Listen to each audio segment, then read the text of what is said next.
Cancer cells. They reproduce without stopping, stimulate the body to give it its own blood supply and nutrients, and they stop sending chemical signals to the immune system, making them go off the radar to our body's defenses. Every year, 8.2 million people die of cancer. The deadliest form is lung cancer. Lung cancer accounts for over a quarter of all deaths by cancer. Now, what if I told you that there was a way to prevent this type of cancer in our very own city of Shanghai? Now, our Ministry of Health for our great city reported that an estimated 6,700 males and 2,200 females have lung cancer right now. That's 56 of every 100,000 males and 18 of every 100,000 females, and they don't have long to live. Only a third of our citizens diagnosed will seek medical treatment, and fewer than 10% will survive more than 5 years after developing the cancer. There are two different types of lung cancer: small cell lung cancer and non-small cell lung cancer. Small cell lung cancer accounts for only 15% of lung cancer, but it grows quickly and it travels further than the lungs more often than not. Most people who develop small cell lung cancer die within a year of developing it. Only 7% will survive past 5 years. Non-small lung cancer accounts for 85% of all cases. It's divided into 3 types: adenocarcinoma, squamous cell carcinoma, and large cell carcinoma. Adenocarcinoma comes from the cells in small air sacs called alveoli, which are present throughout the lungs. Squamous cell carcinoma comes from squamous cells that line passages that connect the windpipe to the lungs.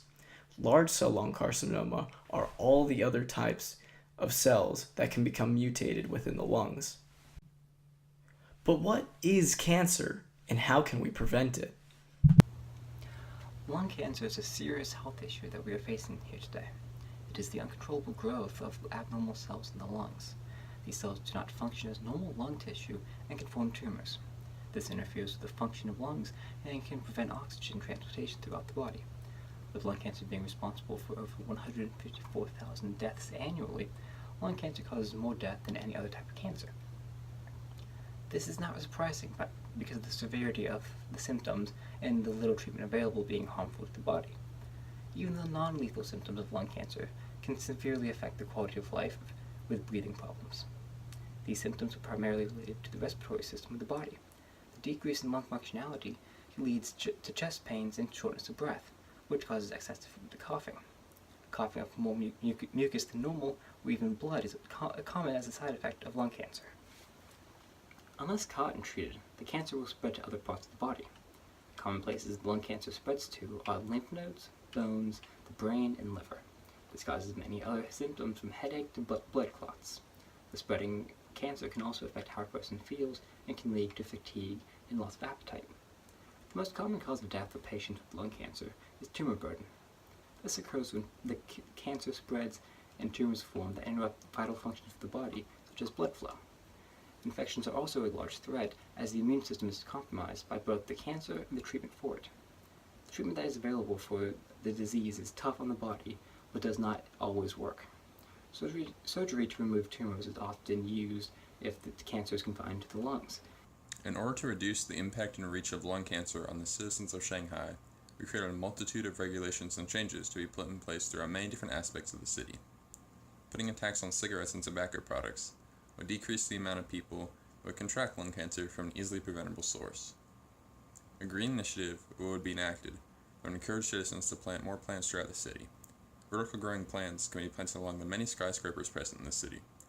These plants would reduce the emissions that would hang in the atmosphere, lowering the level of air pollution and lowering the chances of lung cancer. With more plants in the city, rainfall would increase, which could remove certain pollutants from the atmosphere. A shift to renewable, clean energy sources like solar, wind, and wave energy would be enacted in order to reduce emissions and lower the chances of lung cancer. Electrical transportation bike sharing, and carpool transportation would receive a similar effect. Although all these changes would reduce the amount of people impacted by lung cancer, there are many problems that could occur when these changes are put into action. The population of Shanghai is 24.15 million people, meaning that changes could interrupt the flow of China and its people during the time of transition. The large population also requires the changes to be widespread, and they might not work as quickly or as effectively as originally planned. Cigarette smoke is a prime cause of lung cancer, and even if a tax is imposed on cigarettes, addiction still might drive people to purchase them. This would not only lower the success rate of the changes, but could also drive some people into poverty if the tax is too high, especially since companies decide to market to lower income people. The economy of Shanghai depends on industries that use up a large amount of fossil fuels. If restrictions such as a carbon tax are implemented, companies may leave the area to find cheaper production, which could cause large-scale unemployment. Switching to renewable options for transportation and energy in general would be expensive. The poverty rate in Shanghai is 33.1%. There are many others who are close to being impoverished.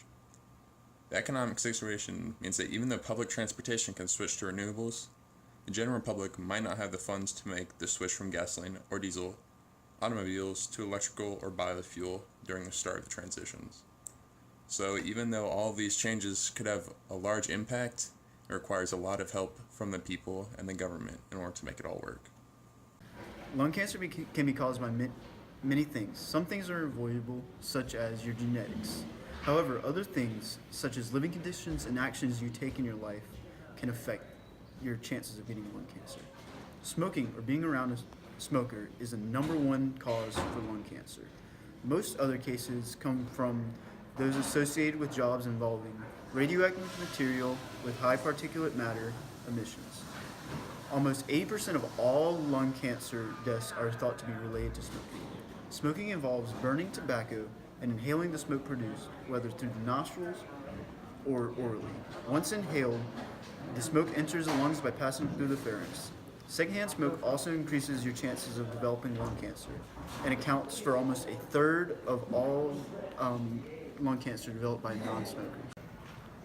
Another large contributor is exposure to radon. Radon gas exposes lung cells to radiation, which causes the cancer. The gas, created by decaying radium underground, escapes through soil and enters houses. Houses with poor ventilation create ideal conditions for the gas to stay in an area longer, which can lead to increased levels of developing lung cancer. Basements have the highest chance for high levels of radon. Exposure to asbestos increases chance of lung cancer as well. Many old buildings have insulation that contains asbestos, which can be inhaled when small particles escape through cracks in the roofs or ceilings. Mines, mills, and textile factories also have chances for asbestos exposure. Mesothelioma is generally linked to exposure to asbestos, a type of cancer that begins on the lining of the lungs and spreads. Recent government action has reduced the use of asbestos in houses or buildings, but generally, if it is not released by demolition or deterioration, it is not dangerous. Other workplace chemicals are connected to lung cancer. Radioactive ores, arsenic, beryllium, cadmium, silica, vinyl chloride, nickel compounds, chromium compounds, coal products, specifically the gases and particulate matter produced from combustion of these compounds, and chloromethyl ethers can all increase chances of lung cancer. Can you stop it? Poor ventilation in homes that burn biomass also increases the chances of developing lung cancer, as particulate matter enters the airway of the person. Living close to large roadways also puts you at a risk of inhaling diesel fuel pollutants, as well as regular gasoline pollutants. Also, production of natural gases and gases released while fracking for natural gas also have been linked to lung cancer. People who live in large cities have a slight increase in risk for lung cancer because of air pollution that stays in the city because of the heat island effect.